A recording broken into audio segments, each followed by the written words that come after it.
She told me maybe if your dad didn't abandon you by dying, you would know how to be a real man during a fight. I left without a word and stayed silent for 30 days. When she finally realized what that silence meant, it was already too late. I don't know if I am overreacting, or if what happened is as bad as I think it is. I am sitting in a hotel room right now at 1 a.m. trying to process something my girlfriend said that feels like it crossed a line I didn't even know existed. I keep replaying the moment in my head, and each time it hits just as hard as the first. I am Ryder Callahan, 31, and I work as a firefighter and EMT here in Phoenix. I have been with my girlfriend Ivy Dalton for 14 months. She is 28, works in real estate, and our relationship has been intense. Passionate when it is good, but increasingly volatile when we disagree about things. Looking back, I am starting to see patterns I probably should have addressed earlier. I need to give you some background to understand why what happened hit me so hard. Because this isn't just about a cruel comment during an argument. This goes to the core of who I am and why I do what I do every day. When I was 8 years old, my father died in a house fire. Thomas Callahan, Phoenix Fire Department. Engine Company 19. He was a firefighter too. And he died saving our family when our house caught fire in the middle of the night. I still remember waking up to the smell of smoke and the sound of his voice yelling for everyone to get out. He got my mom, my older brother Drew, and me out safely through the back door, made sure we were clear of the house, then went back inside. The official report said he went back for our dog Max, who was hiding under my parents' bed. The ceiling collapsed while he was inside, and he never made it out. He was 32 years old, just 1 year older than I am now. Standing here trying to live up to the man he was. The irony isn't lost on me that the man who spent his career saving people from fires died in one himself, trying to save a frightened animal that my 8-year-old self loved more than anything. Growing up without him shaped everything about who I became. My mom, Nora, did an incredible job raising Drew and me as a single parent. But there was always this hole where Dad should have been, teaching me to drive, talking about girls, showing me how to be a man, all the things fathers do that you don't realize you are missing until you are older and see other families. I joined the fire department partly to honor his memory, partly because I understand the importance of what we do in ways that most people don't. When I put on my gear and respond to calls, I am not just doing a job, I am continuing his legacy of protecting people, of being willing to risk everything for strangers who need help. It is not just my career, it is my calling. And my way of staying connected to the father I barely got to know. Ivy knows all of this. I have told her about my father's death, about the nightmares I still sometimes have about smoke and flames, about why my work means so much to me. She has met my mother and my brother, heard the stories, seen the pictures of Dad in his dress uniform. She knows that the day he died is the most significant tragedy of my life, and that honoring his memory is the most important thing I do. The relationship with Ivy started great. She seemed to understand and respect my dedication to the job. She would ask thoughtful questions about my work, seemed proud when I told her about saves we had made or lives we had helped preserve. But over the past few months, things have been different. More tension, more arguments about my schedule and priorities. Here is what happened 3 nights ago. We have been having ongoing tension about my work schedule for the past month. Our department has been short-staffed lately due to budget cuts and some retirements, and I have been picking up extra shifts to help cover the gaps. It means longer hours, sometimes being called in on my days off, and the usual challenges that come with emergency services, work during staffing shortages. Ivy has been increasingly frustrated about this, saying I am choosing work over our relationship and avoiding commitment by hiding behind my job. I have tried repeatedly to explain that it is not about avoiding anything. It is about making sure our community has adequate fire and medical coverage. People's lives literally depend on us being properly staffed. And when we are short-handed, the remaining crew has to step up. Tuesday night, she brought it up again after I got home from a particularly brutal 24-hour shift. We had responded to a car accident with 2 fatalities, a young couple who didn't make it despite our best efforts, and I was emotionally and physically drained. I just wanted to shower, eat something, and decompress quietly. Instead, Ivy started with passive-aggressive comments about how I was never around anymore, and escalated to direct accusations about my priorities. "You care more about strangers than you do about me," she said. "You use your job as an excuse to avoid dealing with our relationship." I was tired, grieving for the people we couldn't save, and not in the mood for another argument about this.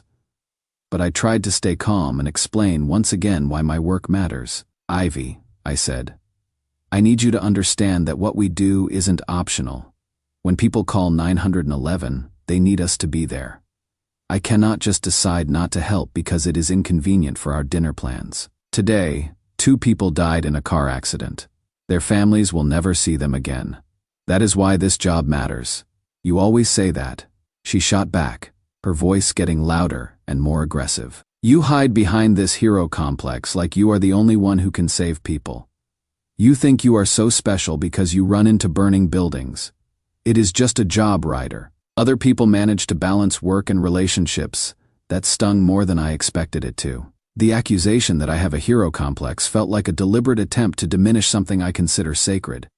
But I tried one more time to make her understand. "It is not a hero complex," I said, keeping my voice level despite the anger building in my chest. "My father died doing this work. Every time I put on my gear and respond to a call, I am honoring his memory and protecting people the way he protected us. This isn't just a career for me, it is a calling." And that is when she said it.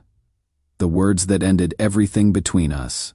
"Maybe if your dad didn't abandon you by dying, you would know how to be a real man and prioritize your relationship." The room went completely silent.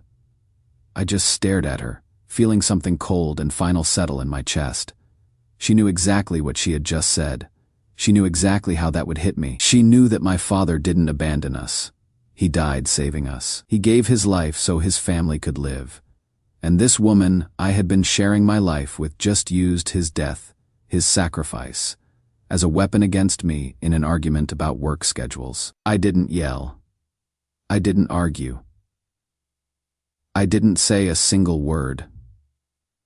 I went to our bedroom, packed a bag, and left. I checked into a hotel and I haven't spoken to her since.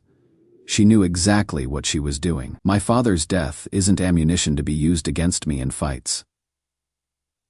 Some lines, once crossed, cannot be uncrossed. I haven't blocked her number because I want her to see that I am not responding. I want her to sit with the silence and understand what she did. 3 days of messages that started angry and are getting increasingly desperate. My brother Drew thinks I am doing the right thing. He was 10 when Dad died, old enough to really remember him, and he is furious about what Ivy said. "Some things you don't come back from," he told me, and disrespecting Dad's memory is one of them. I keep thinking about whether I am overreacting. Is this something couples work through? Or did she reveal something about her character that I cannot ignore? But every time I think about her words, I hear my father's voice from the last time I saw him, telling me to take care of Mom and Drew. He died being the man he raised me to be. I cannot let someone disrespect that sacrifice. I don't know what happens next, but I know I cannot pretend this didn't happen. Edit. Thank you for all the support. Reading these responses is helping me understand that my instincts about this are right. Edit 2. Some people are asking about her pattern of behavior. Yes, she is. Said cruel things during arguments before, but nothing like this. Usually she apologizes later and I forgave her because I loved her. This feels different. Edit 3. I am not planning to break the silence anytime soon.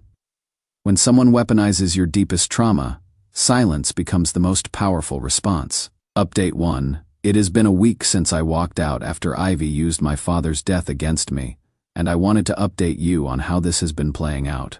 The silence continues, and her messages are telling a story I think you need to see. More importantly, this week has given me time to process what happened and understand why it feels so fundamentally different from other arguments we have had. First, thank you to everyone who responded to my original post. Your support helped me understand that my instincts about this boundary were correct. When multiple people who have lost parents told me they would never speak to someone again for saying what Ivy said, it confirmed what I already knew in my gut. Reading stories from other first responders who understood the sacred nature of honoring fallen colleagues was particularly meaningful.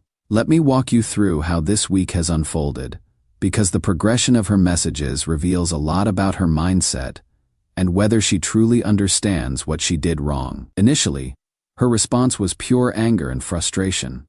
The day after I left, she sent demanding texts insisting I stop being so dramatic and come home so we can talk about this like adults. Her tone was one of irritation and annoyance, as if I was being completely unreasonable. This silent treatment bullshit needs to stop.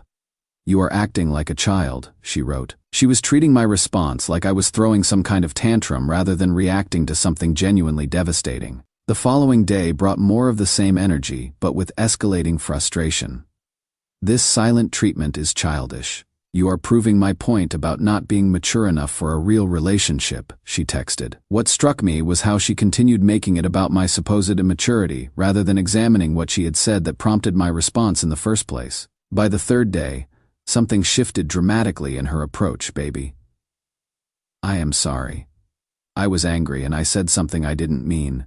Please come home. This marked the first time she acknowledged having said something wrong, though she still framed it as something she didn't mean, rather than something that revealed her true character. The next day brought apologies mixed with justifications that made my stomach turn. I know what I said was wrong, but you have to understand how frustrated I have been feeling. We never talk anymore, and I miss you. Even in her apology, she included a but that tried to make me partially responsible for her cruelty. Then came the day she crossed yet another line entirely. Instead of respecting my need for space, she decided to show up at Fire Station 19 during my shift, demanding to speak with me. Captain Walsh, who has been like a father figure to me since Dad died, intercepted her at the station entrance. I watched through the bay doors as he spoke with her for about 5 minutes, his body language growing increasingly stern as their conversation progressed. Later, Captain Walsh pulled me aside. Son, I sent your girlfriend away. She was demanding to see you, saying this was an emergency and that you were being unreasonable. I told her that whatever was between you two needed to be worked out away from the firehouse, and that she wasn't welcome to disrupt station operations or put you in an uncomfortable position at work. The fact that she thought she could force a confrontation at my workplace showed me how little she understood about professional boundaries or the gravity of the situation. You don't show up at someone's job to resolve personal conflicts, especially not in emergency services, where distractions can literally cost lives. Day 6, please come home. We can work this out. I will do whatever it takes. Still vague promises without any real understanding of what whatever it takes might actually require. Day 7. Today, I miss you. I know I hurt you and I want to make it right. Just talk to me. The desperation is becoming more apparent, but still no real accountability for the specific thing she said or understanding of why it was so wrong. I have shared what happened with my brother Drew and my friend Zoe, who works as a dispatcher at our station. Both of them have been incredibly supportive, but their reactions also helped me understand the broader implications of what Ivy did. Drew was furious in a way I rarely see from him. He is 33 now, was 10 when Dad died, so he has clearer memories of our father than I do. She took Dad's sacrifice and turned it into an insult, he said. She used the worst day of our lives as ammunition against you. That is not someone who respects our family or understands what we went through. Zoe's perspective was equally valuable. She has been a dispatcher for 7 years and has seen how first responder families deal with loss and trauma. Anyone who uses a fallen firefighter against his son doesn't belong in our world, she told me bluntly. We protect each other's families, living and dead. What she did violates everything we stand for. Captain Walsh and I had a long conversation about it yesterday. He knew my father professionally. They came up through the department together. When I told him what Ivy said, his face went hard in a way I rarely see, son. He said, "Your father was one of the finest men I ever knew. He died doing what we all signed up to do, protecting people, even when it costs us everything. Anyone who would use that against you doesn't deserve access to his memory." The silence isn't about punishing her. Exactly. It is about protecting something sacred. She is texting like this. is just another fight we will get over. But this isn't about forgiveness. It is about respect for the dead. Some of her messages show she is starting to understand the gravity of what she said. But others still try to justify it or minimize it. That tells me she doesn't truly comprehend what she did wrong. I am not ready to talk to her. I am not sure I will ever be ready. When someone shows you who they really are in their worst moment, you have to believe them. Captain Walsh told me something that stuck. Your father raised you to have standards. Don't lower them for anyone. I am focusing on work, on being the firefighter and EMT my father would be proud of. The silence continues. Edit. Several people have asked if I think she can change. Maybe she can, but character is revealed under pressure. When she was angry, she reached for the thing she knew would hurt me most. That is who she is when the mask comes off. Edit 2. Yes, I am staying in the hotel. I don't feel comfortable going back to the apartment until I decide what I want to do long term. Update 2 weeks of silence. And Ivy's desperation is becoming increasingly clear. Her messages have evolved from anger to apologies to promises of complete transformation. I want to document this progression because it is showing me things about her character that I missed before. The messages from this past week. I will do anything to fix this. Anything. Just tell me what you need. I know I crossed a line. I know what I said about your father was unforgivable. I will go to therapy.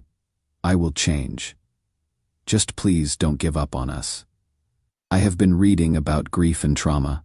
I am starting to understand how much I hurt you. Please give me a chance to show you I can be better, Ryder. I love you.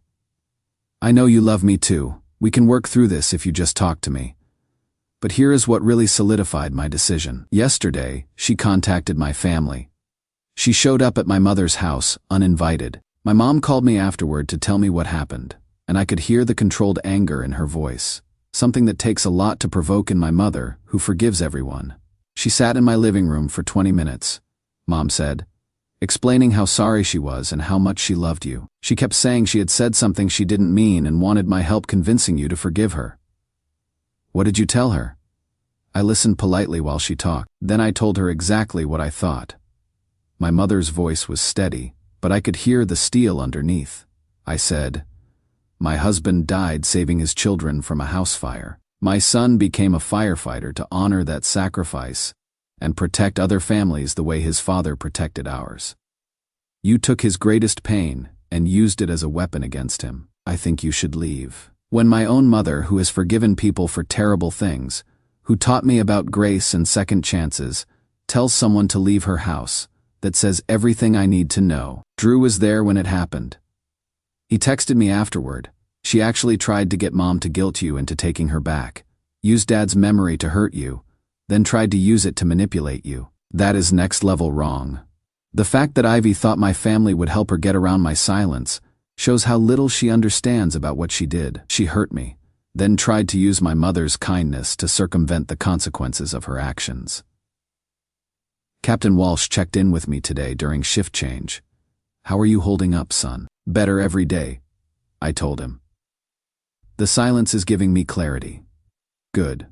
Your father would be proud of how you are handling this. Standing up for principles, even when it is hard, that is the man he raised.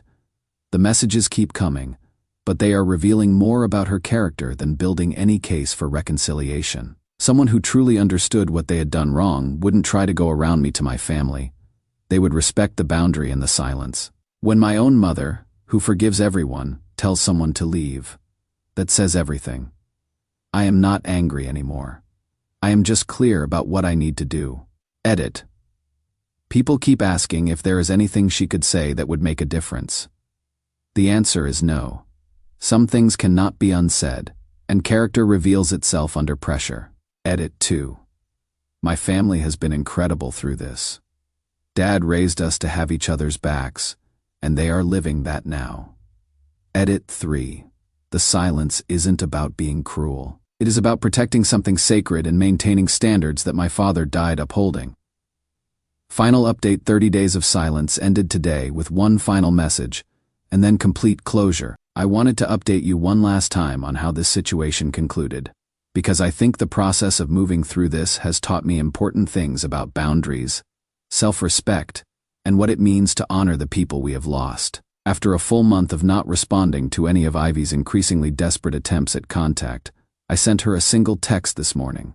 My father died protecting our family from a house fire. He was more of a man in 30 years than you will ever understand in a lifetime. Don't contact me again. Then I blocked her number, blocked her on all social media platforms, and asked our mutual friends not to pass along any messages from her. The decision felt both momentous and completely natural, like I was finally doing what I should have done 30 days ago. The decision to end the silence came during a conversation with Captain Walsh yesterday evening. We were sitting in his office after shift change, talking about closure and moving forward with life, when he asked me a simple question that cut right to the heart of everything. What would your father want you to do? The answer was immediately clear. Dad would want me to honor his memory by being the man he raised me to be. Someone who protects what is sacred and doesn't compromise on fundamental values when it really matters. He would also want me to find closure and move forward with my life rather than staying stuck in this painful situation indefinitely. He died so that his family could live, not so that we could remain trapped by other people's cruelty. Over the past month, Ivy made several more attempts to contact me beyond the daily texts and voicemails. She called the station repeatedly. I never took the calls, and eventually Captain Walsh had the front desk stop putting her through. She sent letters to my apartment address, long handwritten things that I threw away without reading. She even had mutual friends try to convince me to just have one conversation with her, telling them that she had learned from her mistakes and wanted to make amends. Each attempt only reinforced my decision. The fact that she kept trying different methods to get around my clearly established boundary showed that she still didn't understand what she had done wrong or respect my right to protect myself from further harm. The final straw came last week when she sent a letter detailing all the ways she planned to change herself, including therapy for anger management, reading books about grief and trauma, and learning to honor your father's memory properly. The letter was several pages long and showed that she would put considerable thought into how she might fix herself and our relationship. But here is what she still didn't understand. You cannot honor someone by first desecrating their memory. You cannot learn to respect something sacred after you have already used it as a weapon. Character isn't something you can read about in books or fix in therapy after you have revealed who you really are under pressure. The silence taught me something important about human nature. When someone shows you who they really are in their worst moment, believe them without question. When Ivy was angry and wanted to hurt me as deeply as possible, she reached for the thing she knew would cause the most damage: my father's death and the deepest trauma of my life. That choice revealed her character more clearly than any apology could repair, and no amount of promised self-improvement could undo that revelation. Captain Walsh told me he was proud of how I handled this entire situation with dignity and principle. Your father raised you to have standards and stick to them, he said. You honored both his memory and your own integrity by walking away from someone who couldn't respect either. That takes more strength than staying and fighting would have. My mother and Drew have been incredibly supportive throughout this entire process. Mom said something yesterday that helped put everything in perspective. Your father gave his life protecting this family from harm. You protected his memory by not letting someone diminish his sacrifice or use it against you. That is exactly what he would have wanted you to do. Stand up for what is right, even when it is difficult. Drew added his own perspective. Dad taught us that some things are sacred, and some people earn the right to be in our lives through how they treat us and the things we care about. Ivy failed that test in the worst possible way. You walking away doesn't make you unforgiving. It makes you someone with standards. I have found peace in the silence and in the certainty of my decision. I am focusing on my work, my family, and healing.